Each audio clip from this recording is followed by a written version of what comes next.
October 1873, Texas country. Fort Clark was fast becoming a vital part of the border territory's expanding economy. Colonel Mackenzie's remote 4th Cavalry outpost depended largely on local settlers for forage, fresh beef, and horses. In return, the settlers grew to depend on the patrols of Cavalry Blue as their only protection against death, from violent nature, from violent men. All right, Mr. Fields. We'll take all of them. Just give this to the paymaster at the post, and he'll cash it for you. This doesn't look like Mackenzie's signature to me.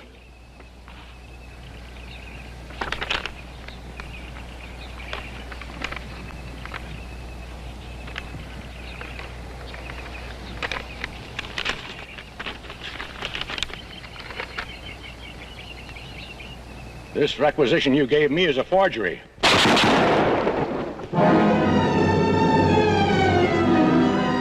I've been paid off now, and in full. Well, looks like we bought ourselves some horses. All right, let's get them out of here. Colonel Mackenzie had made the Army uniform a symbol of absolute trust. But now this trust was reaping grim rewards.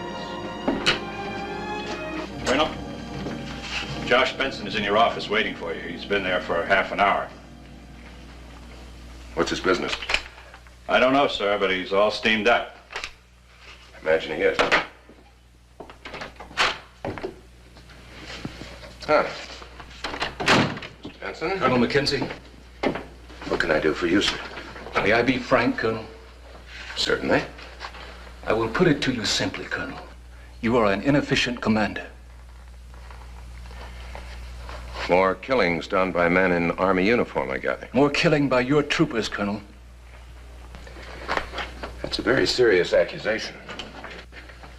What else am I to believe? How do you explain the series of murders? First Adams, then Gifford, then Harry Town.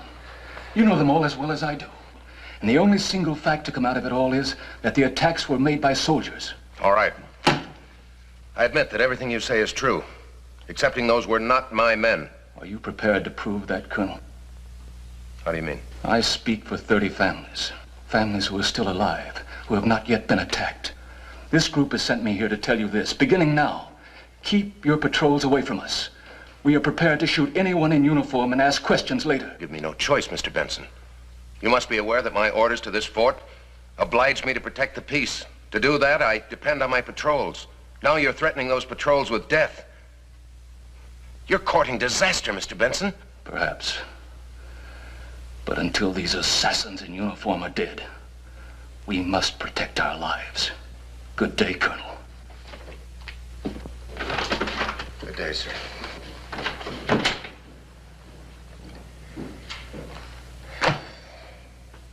Sergeant.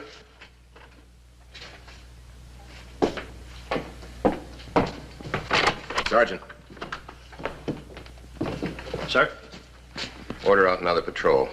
Ready to ride immediately. We'll be gone 2 days. Yes, sir. The marauders in uniform had to be stopped. To this end, Mackenzie led his troops out of Fort Clark to search the territory for some sign of the disguised killers.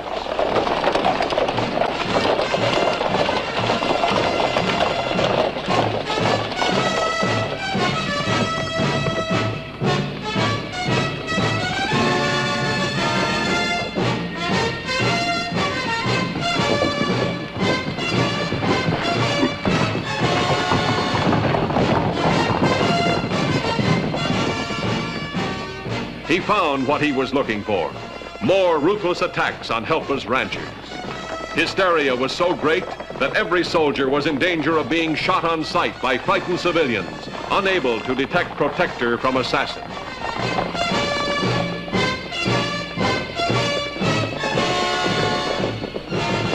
Mackenzie returned to Fort Clark, driven by the knowledge that immediate action was necessary to stem this widespread threat.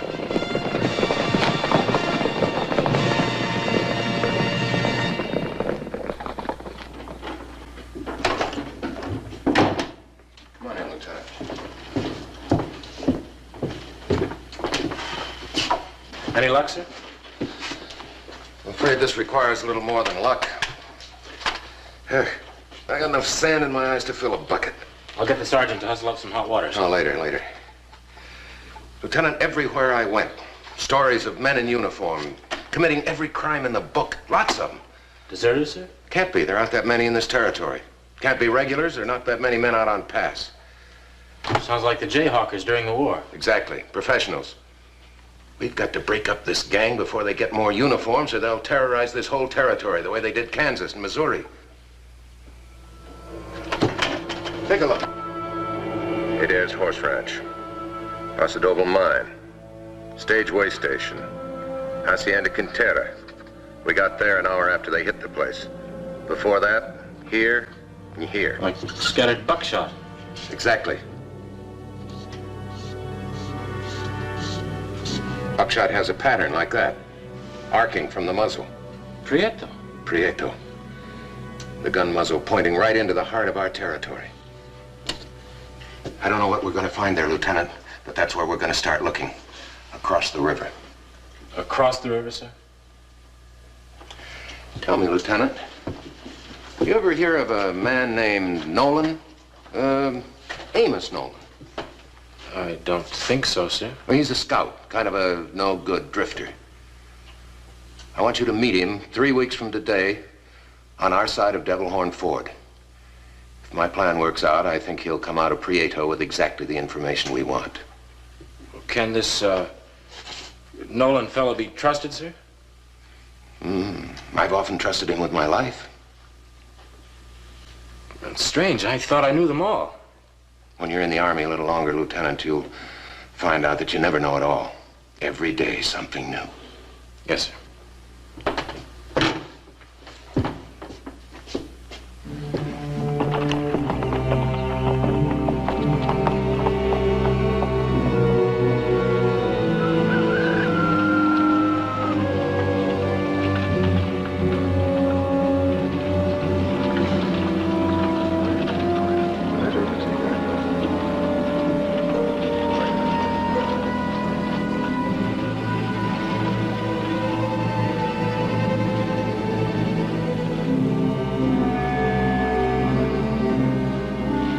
Extraordinary circumstances once again forced Mackenzie to violate Mexican sovereignty. Following his secret orders, he crossed the Rio Grande, knowing that his capture in Mexico would surely mean his death.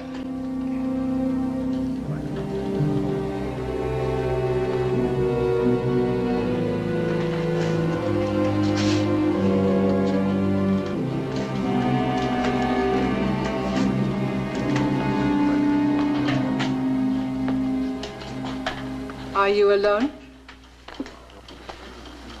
I don't seem to be now. Mind if I sit down? My name's Rita.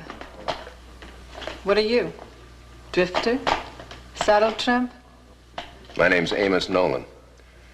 I'm a professional scout. That is, when I need a job.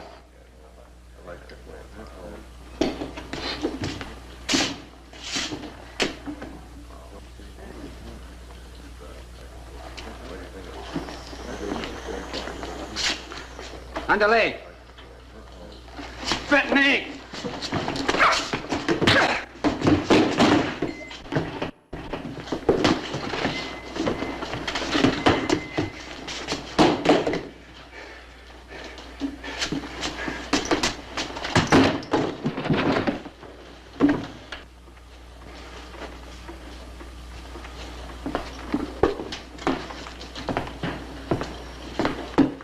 You can give these back to him when you see him again. Would it help if you'd asked? When I want help, I'll ask. Just being friendly.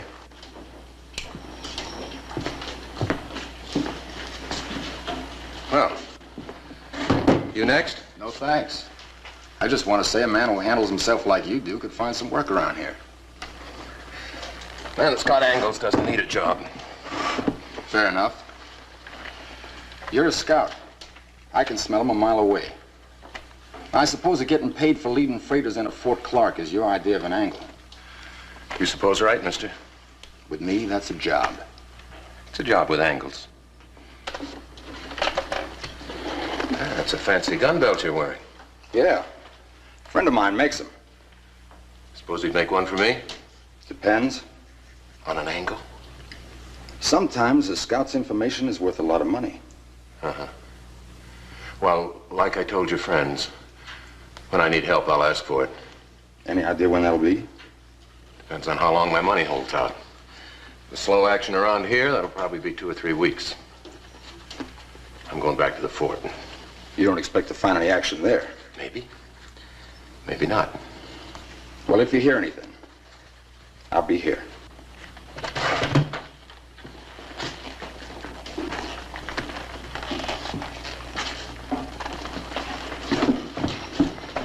Senor, are you coming back? In 3 weeks. Well, what do you think of Nolan? I don't know. There's something about that guy that bothers me. Exactly. Kansas? He's a scout. Like I told him, I can smell him a mile away. Yeah, he's got a sharp pair of eyes. He noticed your belt. He was admiring it. Kind of admiration I don't trust. I think maybe you better follow him. Saddle up and get on his trail and let him out of your sight. We'll find out just how legitimate Mr. Nolan is.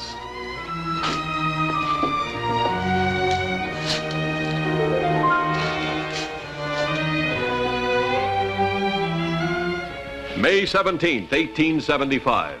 Mackenzie rode to his secret rendezvous with Lieutenant Summers at Devil Horn Ford. But a sixth sense warned him of something he had not foreseen.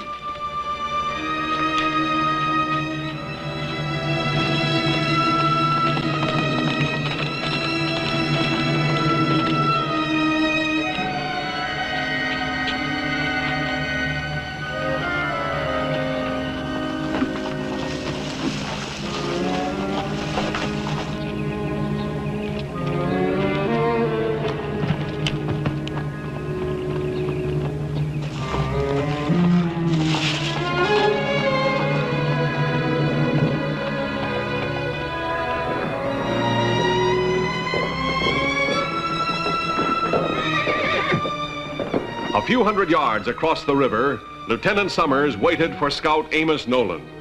Under the watchful eye of the enemy, it was too late for Mackenzie to turn back. One salute, one word of recognition could destroy his plan. There was only one chance. I still say there's something snaky about him. Somebody's coming.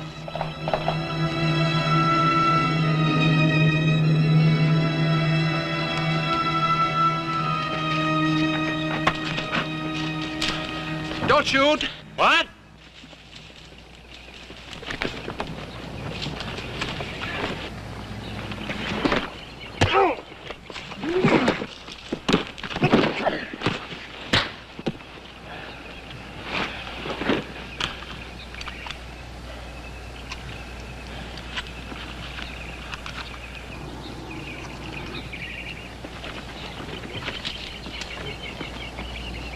Snaky, huh?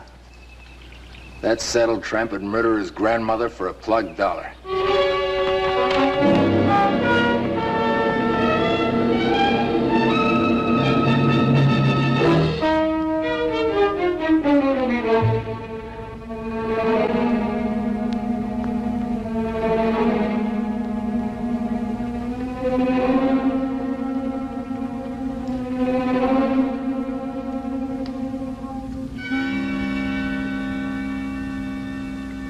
What happened? You don't remember. Only that you jumped me.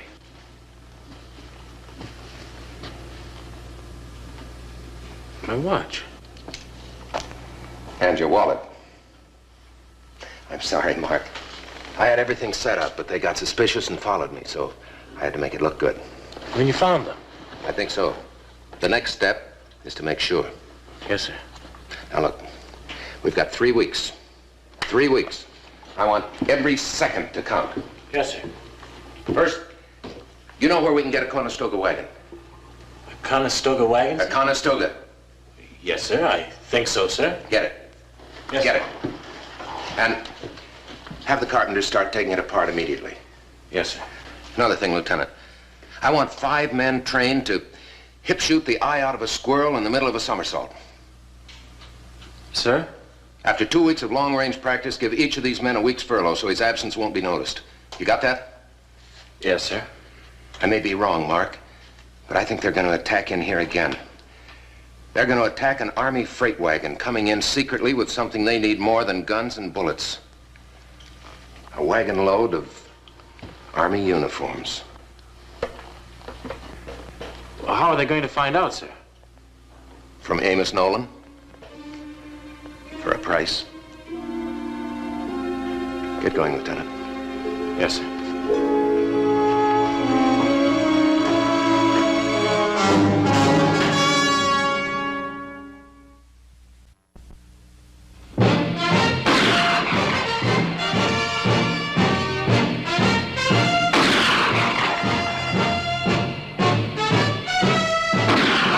Mackenzie's plan to entrap the outlaws raiding American settlers in stolen cavalry uniforms would require split-second timing and precision-like teamwork.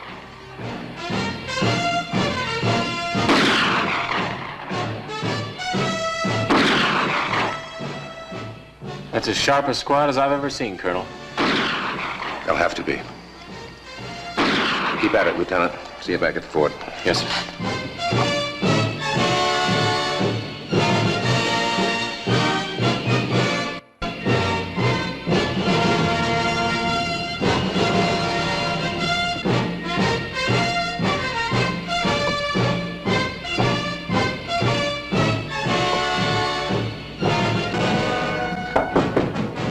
Come in.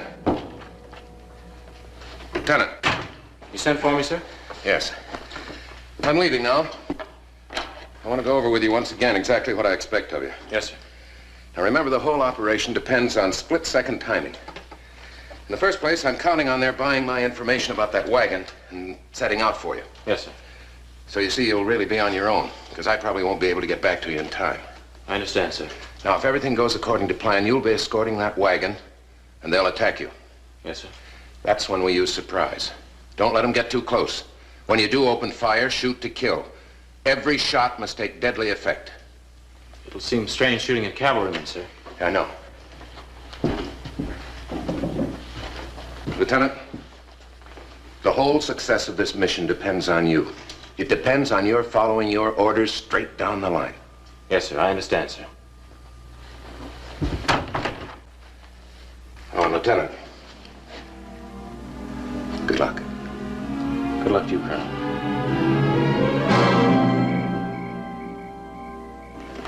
Let's see if your information's worth buying. $500 first. Talk first. Lay it on the line first. That's better. There are 2 convoys headed for Fort Clark. The second one's the one you'll be interested in. It's loaded with carbines and ammunition. And what's in the first? Just a shipment of uniforms. Well, I guess you've earned your money. Keep an eye on them, Kansas. Why are you more interested in uniforms than in guns and ammunition? You'll see.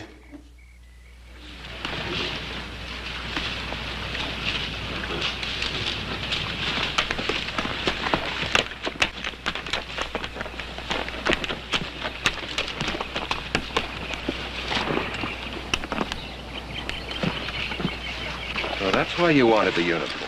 Yeah, and we got a lot of guys just dying to use them. All right, let's get on with it. Well, let me tell you the trail that wagon's going to take. Oh, you're going to do better than that, Mr. Nolan. You're going to show us the way. That wasn't part of the deal. What do you want to be, Kansas? A sergeant or a corporal? I'd hate to have a saddle tramp outrank me. There you are. Here you are, Corporal. These ought to fit you. Put them on. We got to get going. This was the unexpected, the one thing Mackenzie hadn't counted on. In uniform with these jayhawkers, he'd be shot down with the rest. He remembered his own orders. Don't let them get too close. Shoot to kill. Following Mackenzie's timetable, Lieutenant Summers left Fort Clark with the Conestoga supply wagon, the bait to attract the marauders.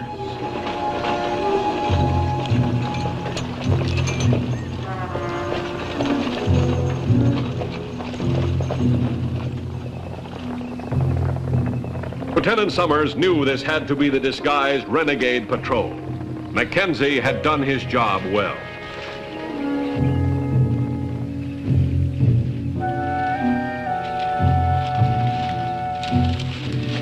Get set.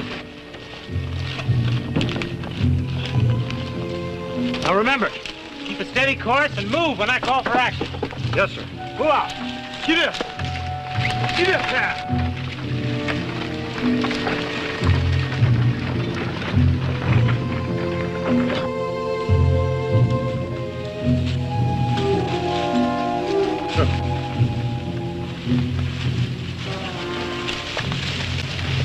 No escort. Just one man on the seat and an officer in the lead. Sitting duck. Lead on, Scout.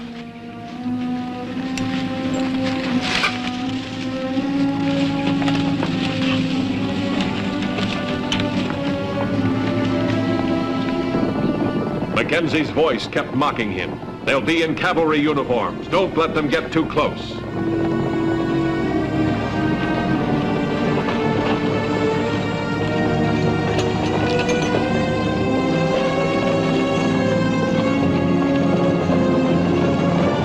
Steady now.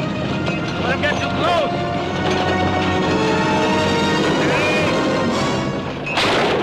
Fire!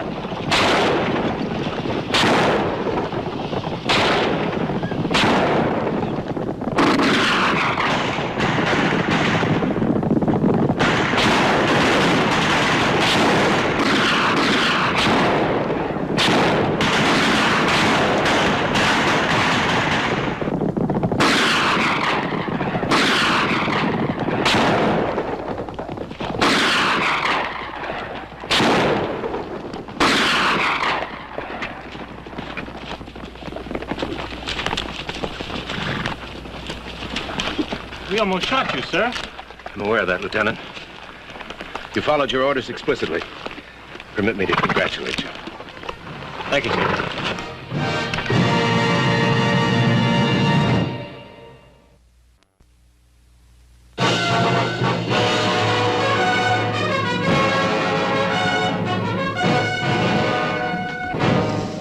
Hey, Corporal. Yeah. You got a match? Yeah, I think I have.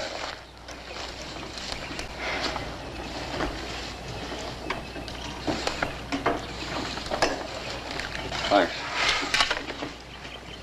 How long you been in this outfit? I enlisted in Houston. Just got in this afternoon and some lieutenant gave me this fort. Yeah. That's a lieutenant for you. Well, I enlisted to fight. Well, you'll probably get a chance. How long you been in the Army? 11 years. 11 years?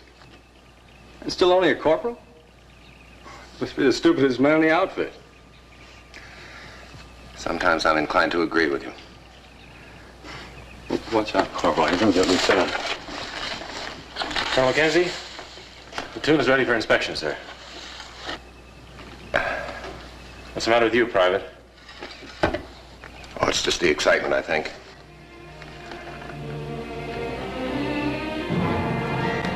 He's a rookie.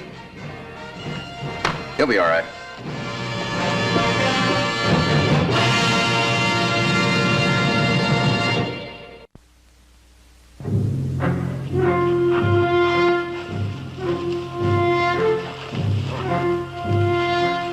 The month of April, 1872, near the Rio Grande, West Texas.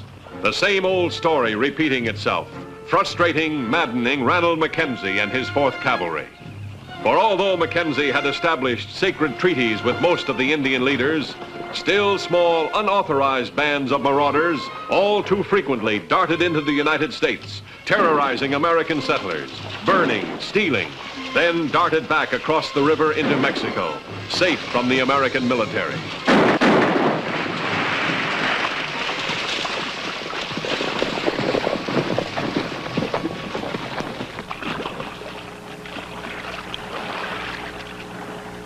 Give me a hand here. This one's alive. And he's not an Indian. Another problem was now added to the many already confronting Colonel Ranald Mackenzie. For although the boy was not an Indian, as he regained consciousness from his superficial wound, he proved to be an Apache all the way through. He's to be secured. Then have Sam the scout talk to him and have Sam report to my living quarters.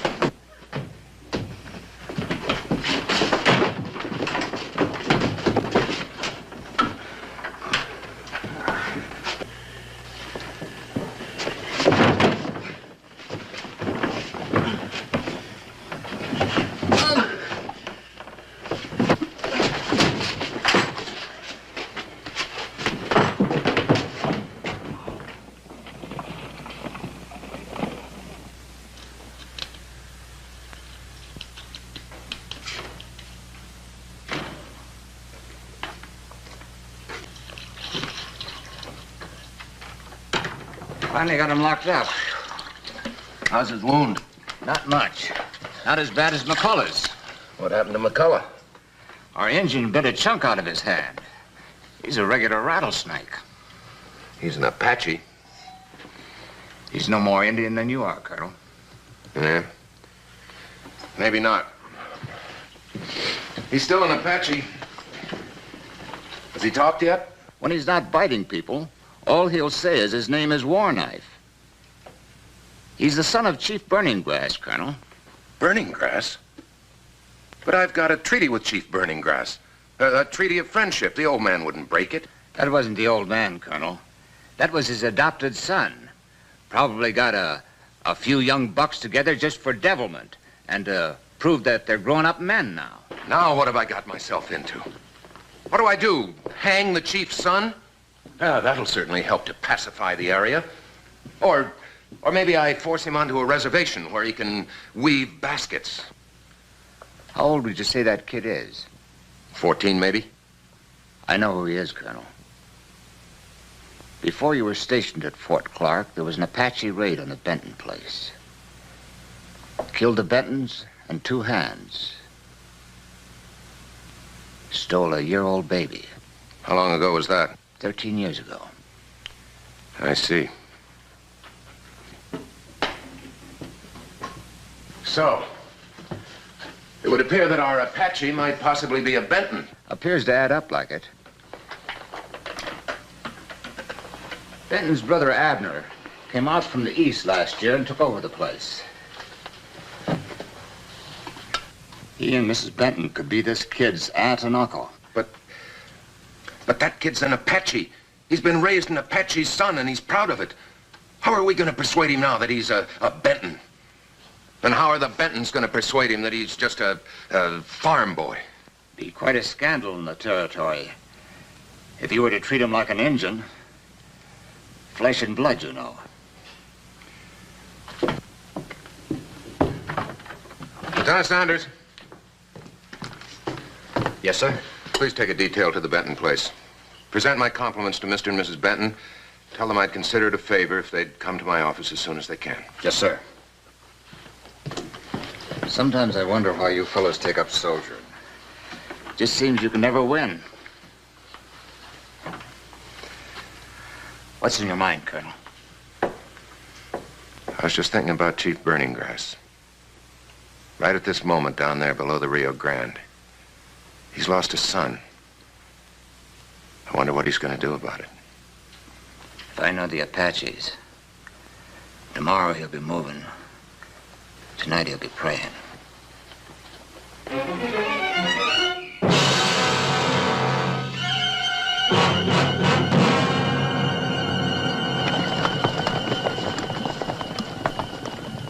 No, Maud, this is no time for crying. This is a time for happiness. Oh, I know, Abner. But it brings it all back to me. We were in Philadelphia, Colonel, when we heard about it. The awful tragedy to Abner's brother and sister-in-law. Mackenzie, I'm not one to beat around the bush. I've only been out here in West Texas a year. But I'll be frank to say that I haven't been happy with the reports about you and your outfit. Seems to me that the savages and renegades have been getting away with a lot of outrages in the territory. Oh, no, Abner, do you think this is the time? I will say, though, that you did a wonderful thing getting the boy back. Best thing you ever did. And I'm going to see to it that they hear about it back in Washington. And he will, too. He has friends there. Well, now, Mackenzie, let's get the boy and we'll be on our way. Mr. Benton, perhaps there are one or two things I should explain before you see Warknife. See who? Warknife. That's the boy's name. It's no such thing. It's Vernon. His mother wrote me right after he was born. He was named Vernon, she said. I beg your pardon. Vernon. I might point out, though, that the boy speaks no English. No English? Then how does he talk? He speaks Apache. He was raised in Apache. Well, what of it? He's still a Benton, our kith and kin. Well, he might disagree with you. He considers himself an Apache.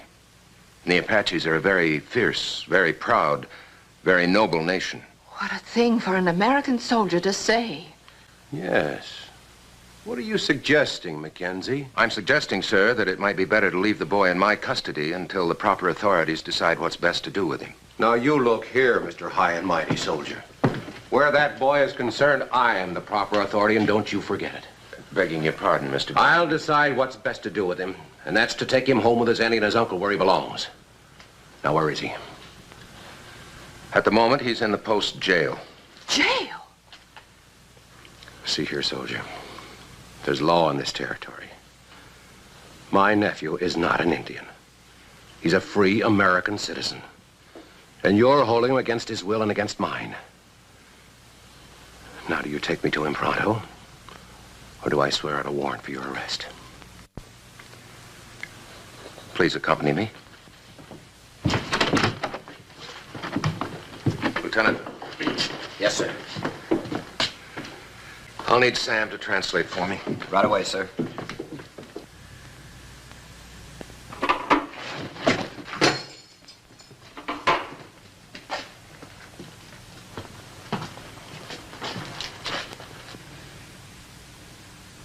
Oh, Abner, what have they done to Vernon? I wanted to warn you, Mrs. Benton. Sam here has been trying to talk to the boy. He's told him that we're his friends. He's told him there are even people here with his blood in this territory. His only answer was that if that were true, he'd open his veins and spill out that blood. Oh, why, he should be ashamed of himself. Make him realize I'm his aunt. Well, Sam tried that too, Mrs. Benton. But Warknife's only answer, that is, Vernon's only answer, was not very complimentary. Open that cell. Oh, Abner. Open that cell. Trooper.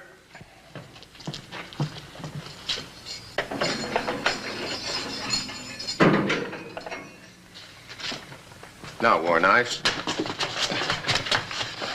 Tell him I too am a chief. Kubani, tutwa, ikwa. Mihata, wolata. He says in that case he will speak only with the chief. All right. Is that so? Boy, you're about to learn some civilized manners. Mackenzie, is he my legal ward or is he not? I asked you a question, Mackenzie. Legally, yes, I suppose he is.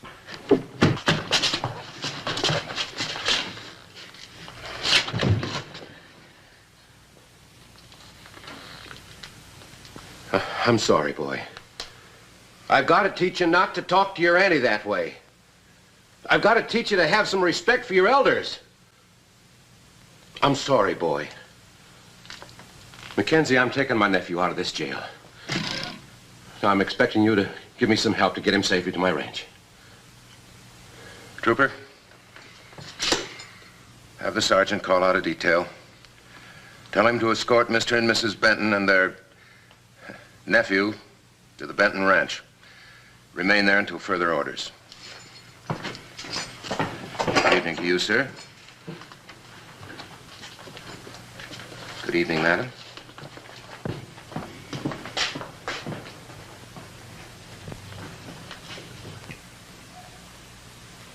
Your move, Colonel. Oh, sorry. Guess I'm not very interested in chess tonight. How'd I get myself into this, Sam? Better I should have left that kid to drown in the river. You couldn't have done that, Colonel.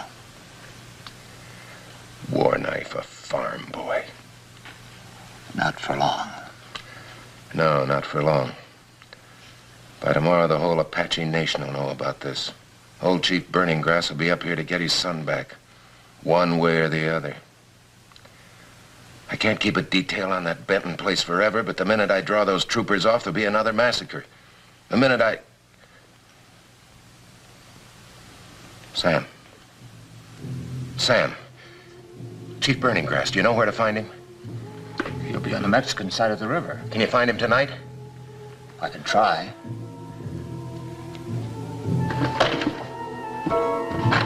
Lieutenant Sanders.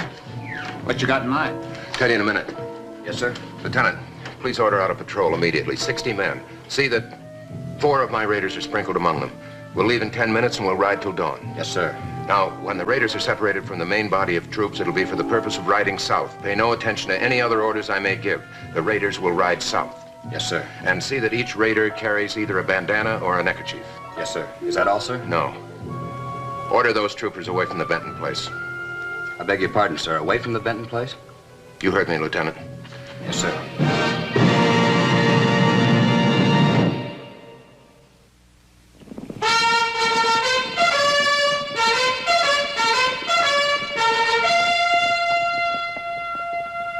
Dawn, April 29th, 1872. With a desperate plan in mind, Mackenzie's need for secrecy was absolute. To avoid court-martial, even the majority of his own officers and men must be deceived as to his mission and methods.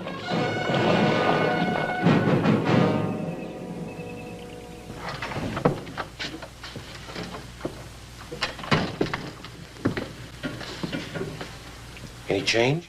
I haven't dared go in. He hasn't made a sound. The soldiers left during the night. There's not a one of them out there. Ready for your breakfast? Dish up for the boy first. Abner, I wonder if we've done right. Well, he's a Benton. We've done the Christian thing. But that Colonel Mackenzie, he seems like a Christian gentleman, too. And I got the feeling he thinks we're doing wrong. Maud, do you think we're wrong? No, Abner. But maybe he belongs with his own people. We're his people, Maud. Remember that. Come on now, let's get the boys breakfast.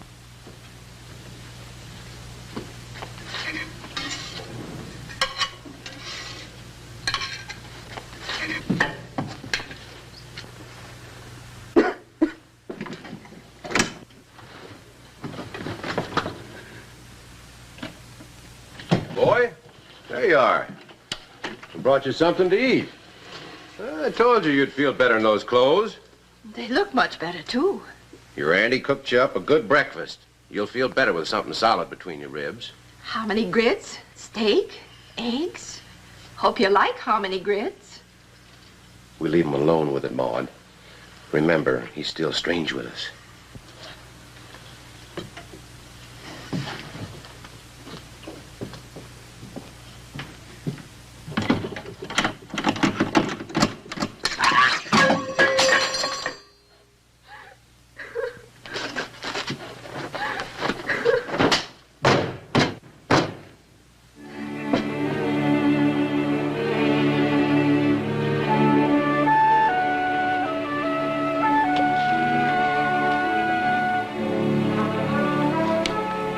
Like most soldiers charged with subduing the Apaches in 1872, Ranald Mackenzie constantly found himself torn between duty and his respect for a worthy foe.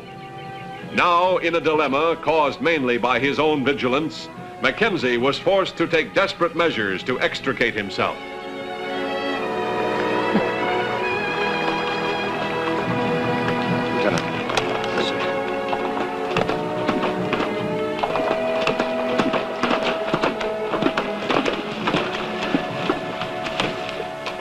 He's waiting. Get my horse. Like I said, I don't know why you fellers take up soldiering. If I'm not back in an hour, return to the fort. Yes, sir.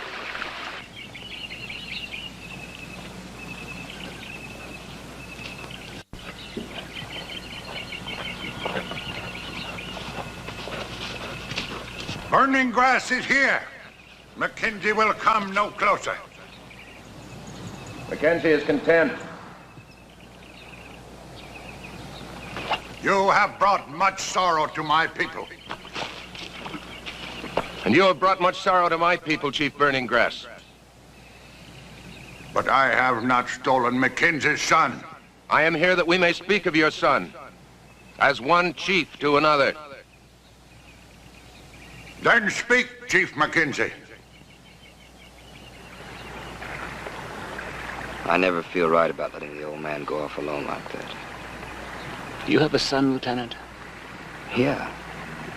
Yeah, he's back in Kansas City with his mama. You love him? What kind of a question is that? Don't forget old Burning Grass loves his son just like you love yours.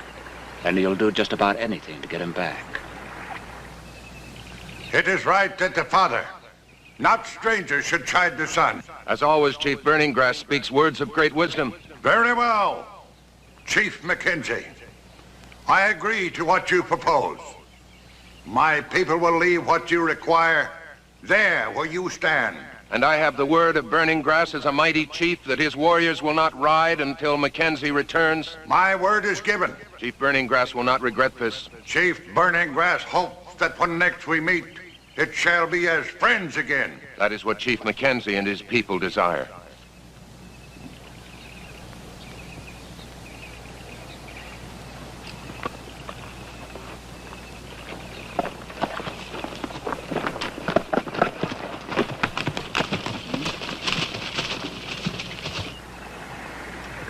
How long's he been gone now? Well,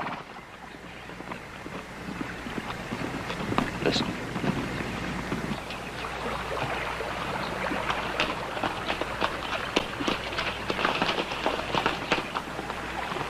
Mount up.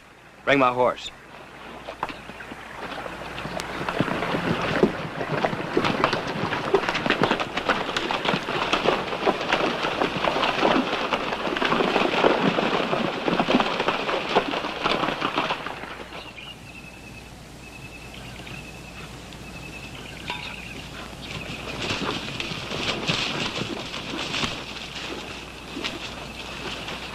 All right, men, strip down. Put on those clothes. For the rest of the day, we're going to be Apaches.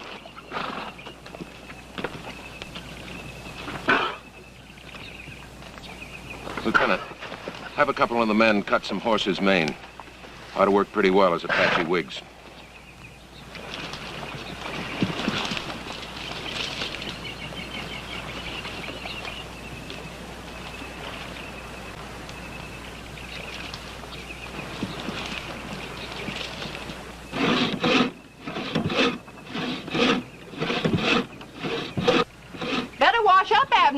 Time for lunch. In a minute, Maud. I think it's going to rain.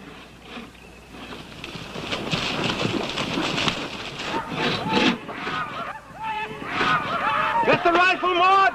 Get the rifle!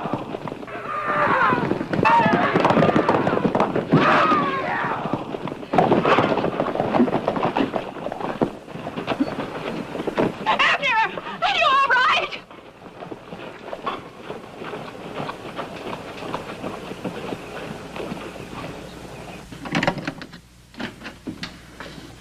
Warknife. It's Colonel Mackenzie. I'm your friend.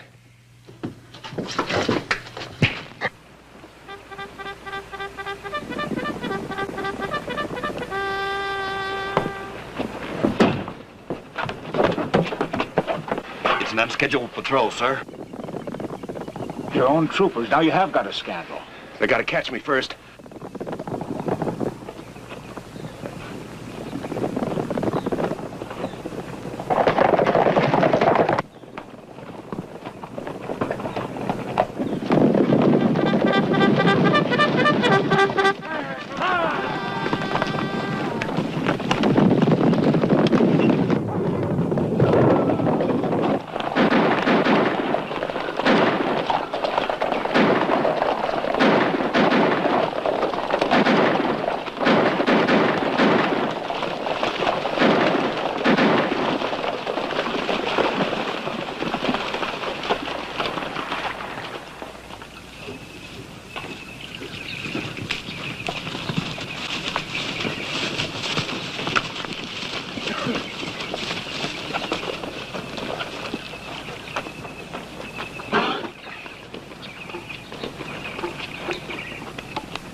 Tell him he's home. Yo-yo Hatato.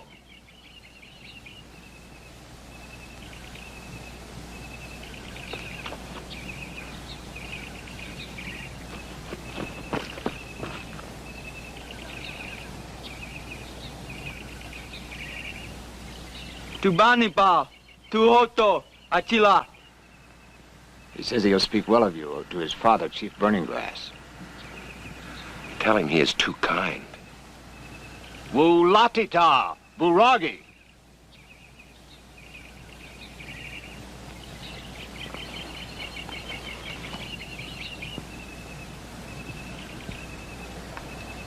Look.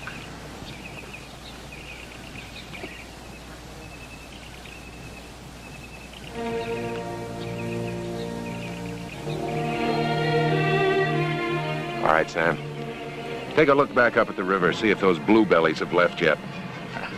We've got to get back to Fort Clark.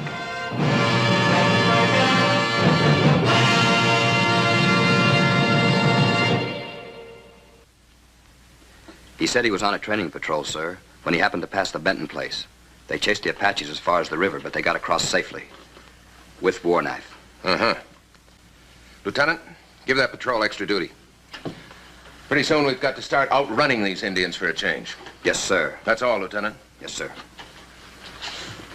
Mr. and Mrs. Benton, I can only apologize to you both and thank Providence that those Apaches didn't harm either one of you.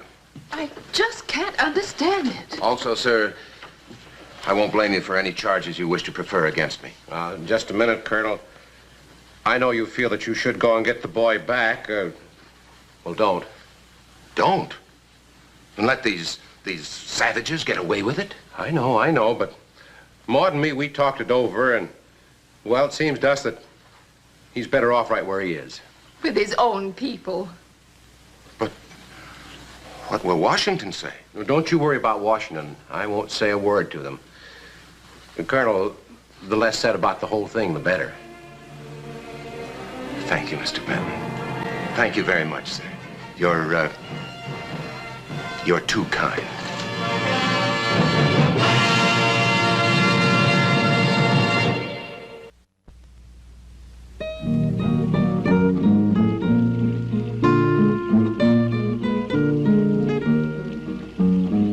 The Rio Grande, critical boundary between Mexico and the United States.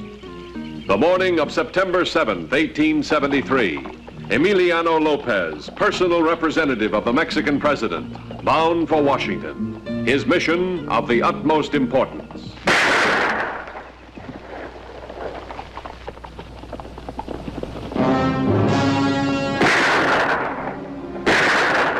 That takes care of Lopez's escort. Cross. Don't kill him! Sorry to trouble you, Mr. Lopez. That doesn't concern you. I know someone who does concern. Get the horses. He'll be staying with us for some time.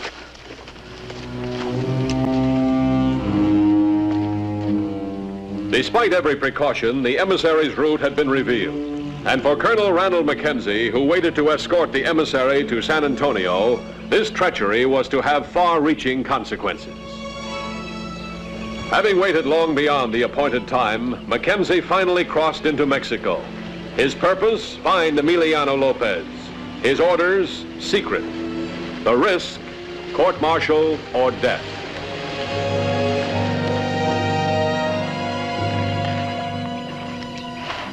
You're dead. Any sign of Lopez? No sign. I hope it's not who I'm thinking. Ben Pierce? I hope it is. Then Lopez will still be alive.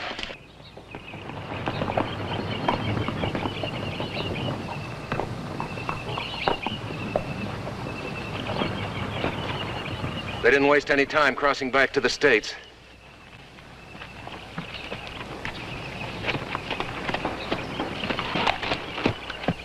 Those poor devils. I guess their own patrols will pick them up.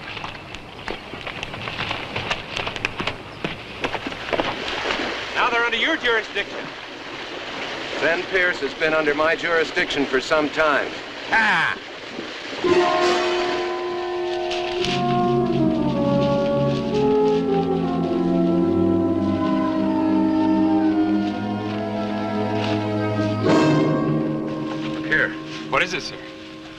It's a spangle. The kind a Mexican official might wear on his saddle.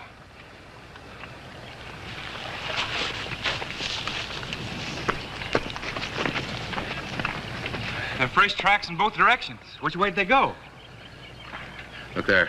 One of those horses was unshod. Mexicans don't shoe their horses. That's Lopez trail. Let's go.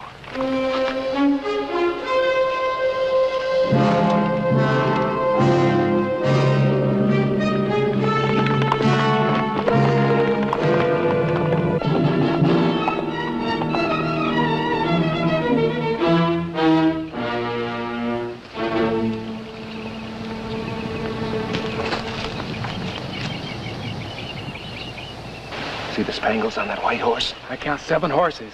That means he's got 5 men. What'll we do? Pierce has got Lopez all right, but I've got Pierce's brother, Jed. He's going to be hung tomorrow. Pierce will have to come to me. Today. Let's get back to the fort. Go on.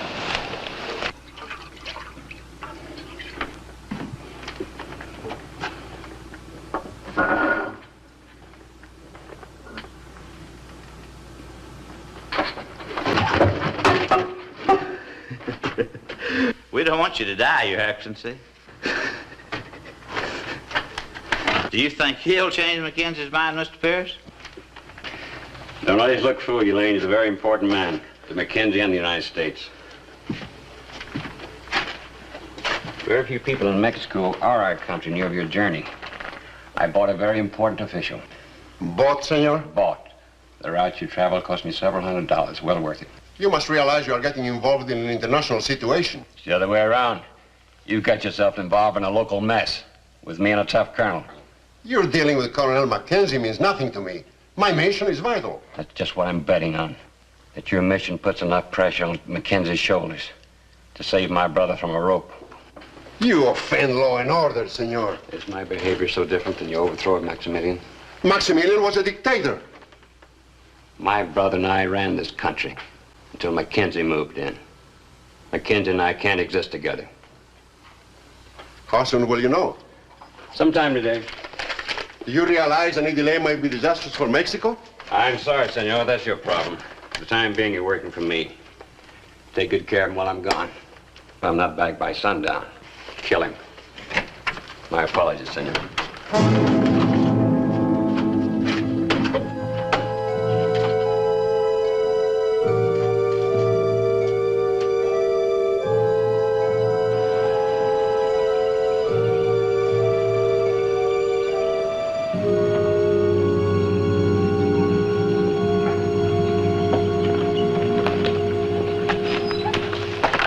Orders are explicit, sir. Lopez is to be transported secretly and safely at all costs. And he must be in San Antonio not later than 8 o'clock on Thursday. That means he's got to leave here not later than sunrise tomorrow. Now, Trooper Allen. Good morning, sir. Will it be ready on time? Yes, sir. This your first execution, son? Yes, sir. And I don't like it. None of us do. Carry on, Allen. Yes, sir.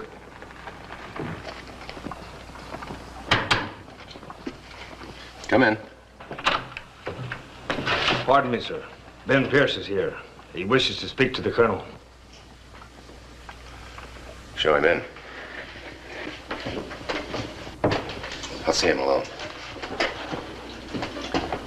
All right, Mr. Pierce, you can come in. Good afternoon, Colonel. Hope you're not thinking of putting a rope around my neck. Lopez will be dead if I'm not back before sundown. Oh, it's a nice-looking gallows you're building. It's too bad you won't be able to use it. I give you credit, Colonel. You gave it a good try. You even had the settlers believing in you. Come to the point, Mr. Pierce. I thought you knew the point. My brother Jed's riding out with me. Oh? And Senor Lopez? You can trust me. He'll be free. The only thing I can trust you to do is to continue your stranglehold on the settlers, to continue murdering anyone who steps in your way. That's your fault, Colonel. There was no trouble until you came along.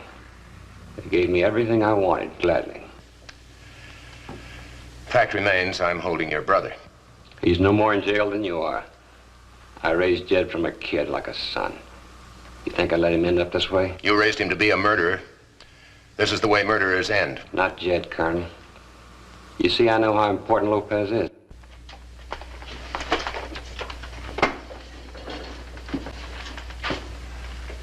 All right, Mr. Pierce. I'll turn over your brother when you turn over Lopez.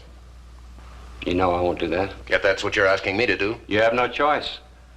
I'm dealing the cards. Then you'll deal them off the top of the deck or there'll be no game. You haven't the guts to allow Lopez to be killed. You'd lose that bird on your shoulder. Nevertheless, as it stands now, your brother Jed will be hung in the morning. As it stands now, if my brother hangs, so does Lopez. I told you an exchange of prisoners is the only thing I'll consider. Good day, Mr. Pierce. What kind of exchange? You're to escort Lopez. Come alone, unarmed. We'll be with Jed. Just me, also unarmed. Where? Outside Bracketville. Sunset. No, it's too close to this place. Sunset's fine. Let's meet at Twin Forks. It's closer for me. All right. Just one thing. How can I be sure it's Lopez that you'll turn over to me? A man has to have some faith, Colonel.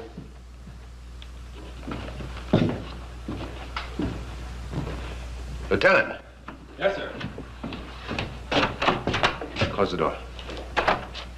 There'll be an exchange of prisoners at sunset, just outside Twin Forks. It's a 4-hour ride, sir. That's right. I've got to get there before he does to protect myself. My orders are explicit. Senor Lopez has got to be given safe conduct to San Antonio. I've got no choice. You're also obliged to capture and execute Jed Pierce and his brother, sir. I'm aware of that, Lieutenant. But how do you know you can trust Jed Pierce? I've given my word. But he's constantly broken his in the past. Yes. Yes. Benedict. Yes, sir? You're to ride armed escort. Get Jed Pierce ready to ride immediately. Then meet me 2 miles this side of Twin Forks at sunset. Yes, sir. Lieutenant. Lieutenant, who's the best marksman on the post? Corporal Dixon has the best record, sir. Is he familiar with the telescopic sight? Yes, sir. I'd like to see Corporal Dixon immediately. The men are on the rifle range, sir. Immediately, Lieutenant. Yes, sir.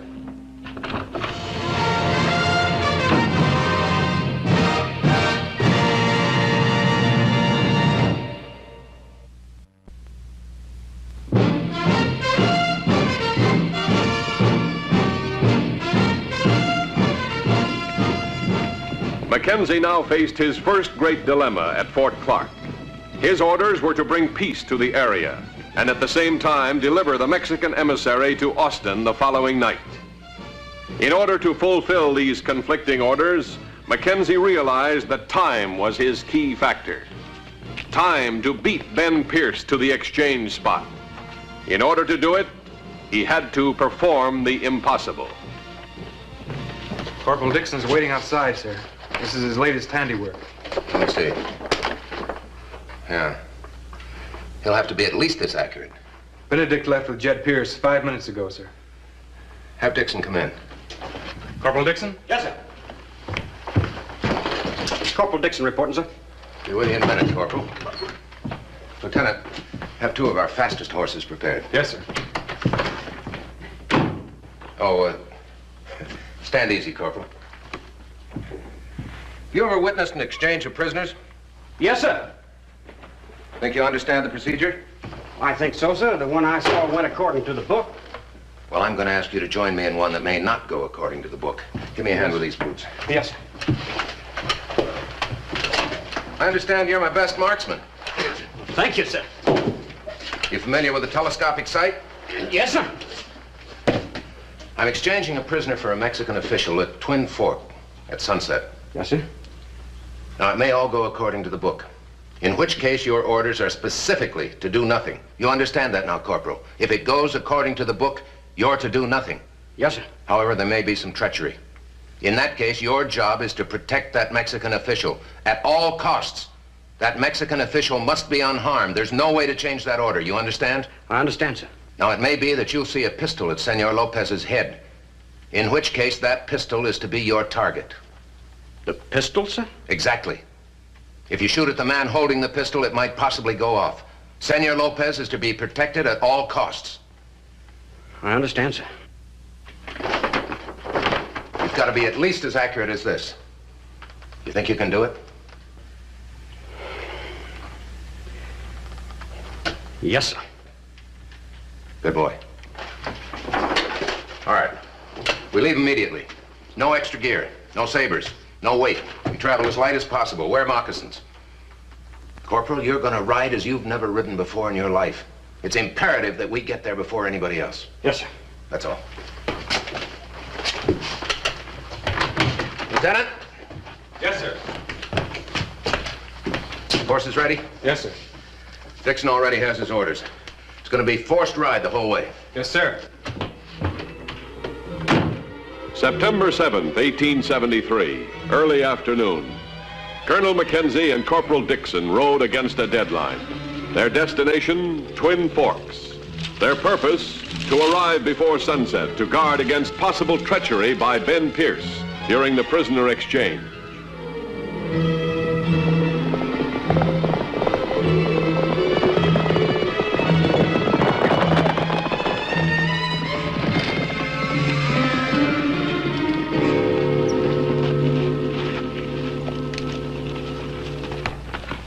What's wrong? He's gone lame, sir. All right, mount up with me. Well, what about the horse, sir? He'll find his way back to the fort.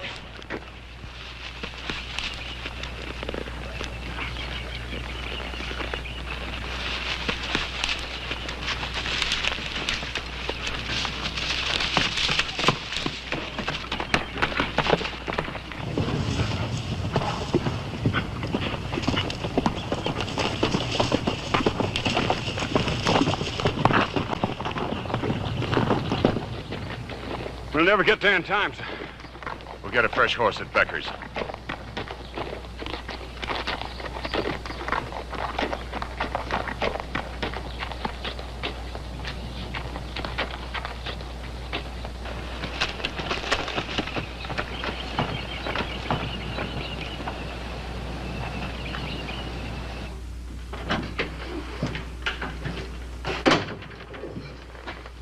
Where's Jed? We'll get him. We're going to exchange him for Jed at Twin Forks. When? Sunset. Mackenzie and I agreed to meet there alone and without arms. Well, how can you trust Mackenzie? If Colonel Mackenzie says he'll be there, he'll be there. Anyway, he had a hard ride to look forward to. Didn't give much time for thinking. You mean you plan to go alone? I wouldn't say that. You'll be there. So, you're going to kill him? I never for a moment thought otherwise. What about me, senor? Do I go free? I must reach Washington. My government will pay you for my release. I want my brother. You're only important to me as a way of getting him back. You know, senor, we have a man in Mexico just like you. You're all the same no matter where you live. Filth. I don't see any difference. You're willing to do business with me when your life's at stake. Out of necessity only, senor. If I had the chance, I would open your throat. But you haven't the chance, have you, senor? Nor Mackenzie either. Not now.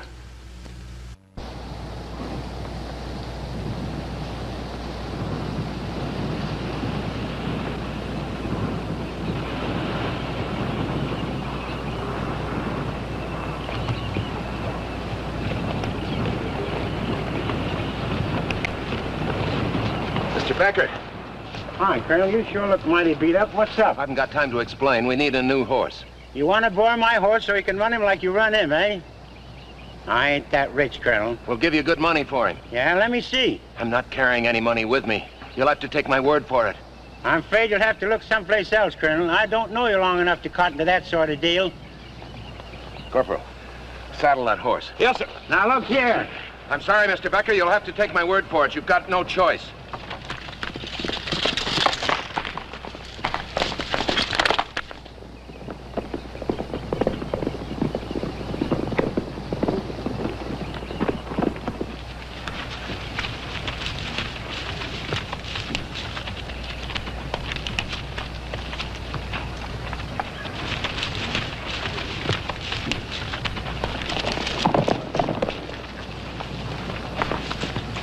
Come on, Corporal. We've got to make up that time. This old horse is doing the best he can, Colonel. Not quite. Let's travel 40 pounds lighter. Get rid of that saddle. Oh.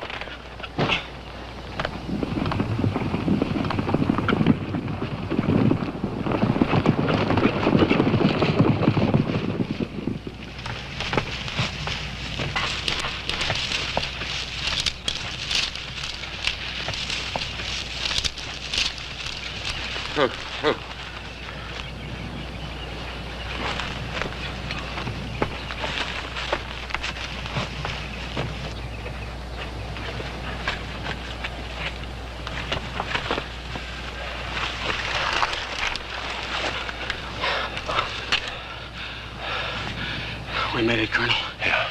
We beat him here. Now remember your orders, Corporal. The Mexican official is your responsibility. No harm is to come to him. If there's a gun on him, that gun's to be your target. Yes, sir. Oh. I'll leave this with you. Colonel, are you sure? Just you be sure.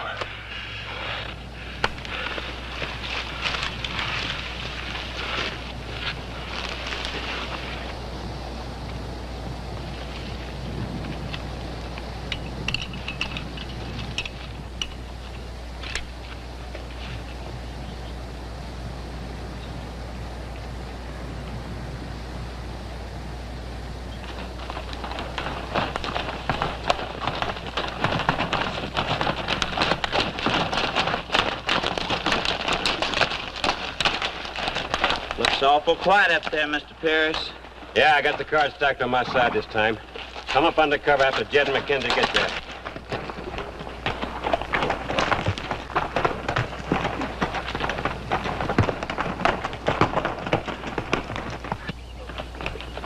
Sunset, time of the prisoner exchange. Following his prearranged plan, Mackenzie met Jed Pierce and his guard 2 miles outside Twin Forks. Any trouble, Benedict? No, sir. Where did you come from, Mackenzie? You're not the only business I have to attend to, Mr. Pierce. My coat.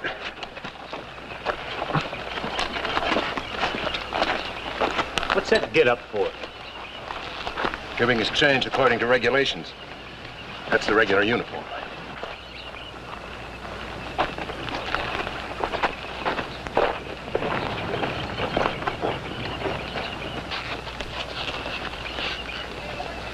After you, Mr. Pierce.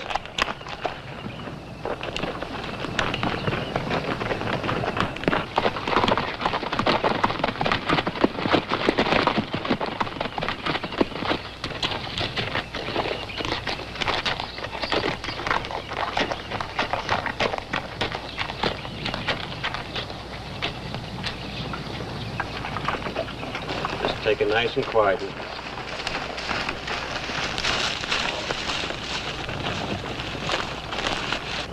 So you decided to play it straight, huh, Colonel? I told you I'd be here, Mr. Pierce. Unarmed.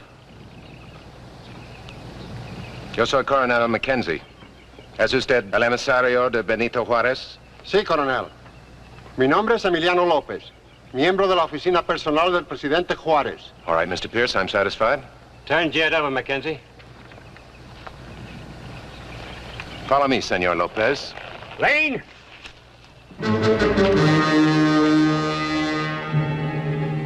Lopez is a very valuable foil for me.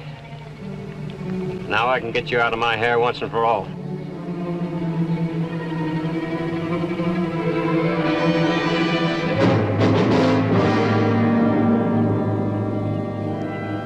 Kill him, Lane.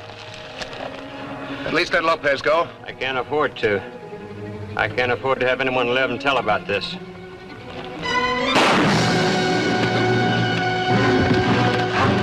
Get his pistol, Lopez!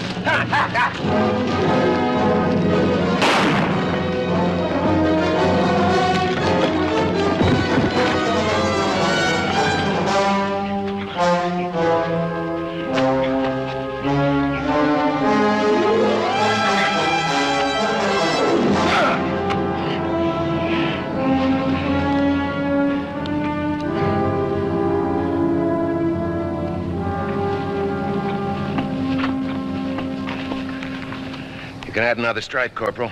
Thank you, sir. I just pulled the trigger and prayed. You prayed well.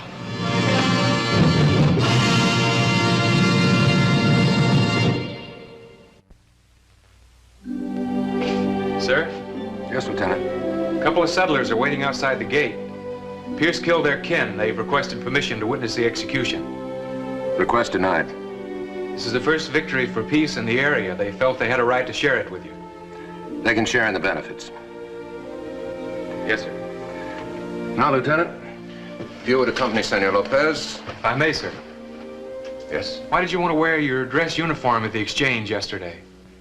Because, Lieutenant, the only way I could honorably take Jed and Ben Pierce was by provoking them into treachery. The best way to do that was by making them think Mackenzie was a tin soldier. You a tin soldier? Excuse me, sir. Senor Lopez, vaya con Dios. Muchas gracias, Coronel.